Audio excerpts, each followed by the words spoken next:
Hey, salut à tous les amis, c'est Médicament et aujourd'hui on se retrouve sur une petite vidéo montage cette fois-ci sur Orianna en patch 6.7. Orianna un peu plus avancé.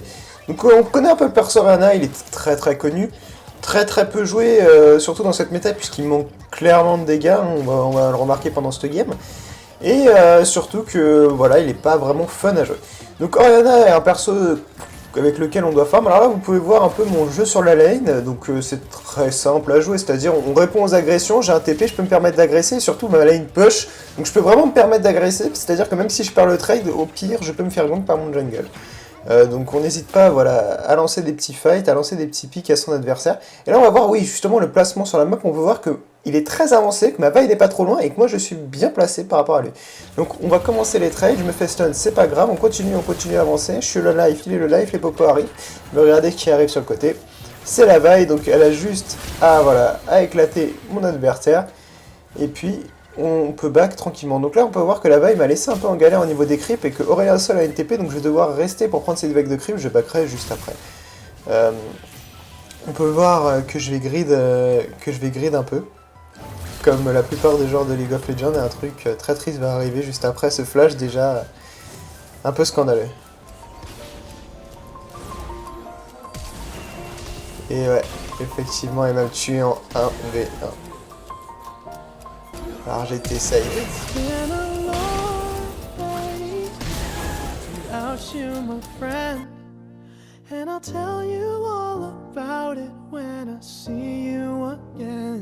On se retrouve un peu plus tard après ce fail dans la game, donc comme on peut voir, on est à 20 minutes de jeu, je récupère mon bleu, on est en 2-2-0, alors la game se passe plutôt mal, surtout en bot lane, donc l'importance du TP au mid va se montrer. Donc n'hésitez jamais à décaler avec une Orianna, c'est-à-dire que vous avez un pouvoir de farm qui est juste énorme, donc vous inquiétez pas pour vos creeps. Donc là on va se lancer sur le TP au bot. On peut voir que le fight est quand même bien parti pour mes alliés, mais bon c'est pas gagné, la preuve la vaille meurt en 1v1. Donc là je flash in sur Bitron pour qu'il ait en rien faire. On peut voir que Lucian a failli tuer le Varus, et puis là je me fais TP dessus par Poppy, j'ai le temps de rien faire, mais bon ça reste du 3 kills pour 2, donc un trade positif pour nous.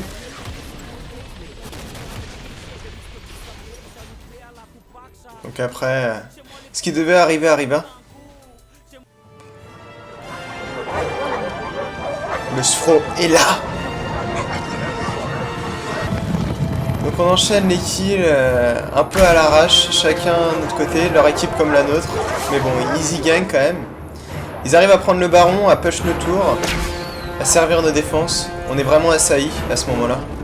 Et vraiment, comme vous pouvez voir, on se fait catch sur catch. Mais bon. Alors que tout espoir semblait perdu, je me souviens des conseils de mon maître. I have so much to tell you, but... Mais oui, c'était ça, Faker. Faker a totalement raison. Il fallait shockwave sur plusieurs personnes. Alors on va combattre jusqu'au bout. Je vais shockwave sur 3 personnes. Je shockwaverai sur encore plus de personnes s'il le faut. Je shockwaverai sur 5 personnes s'il le faut. Et voilà, on gagne des games, on gagne des teamfights comme ça. Et premier teamfight gagné. Et là ils ont le baron, ils veulent push nos tours, rentrer chez nous et violer nos femmes. Shockwave sur 3 personnes. Personne ne passera. On gagnera les 3v3. On gagnera les 1v1. On gagnera les 5v5. On gagnera cette game. Mais qu'est-ce qui se passe? Elle essaie encore de push ma touche. C'est pas grave, on TP. Et là vous avez encore le baron, vous essayez encore de push. C'est pas grave, on va défendre. Jusqu'au bout on se battra. Pour notre patrie, pour mon sensei Faker. Et pour tous les gens qui croient en moi.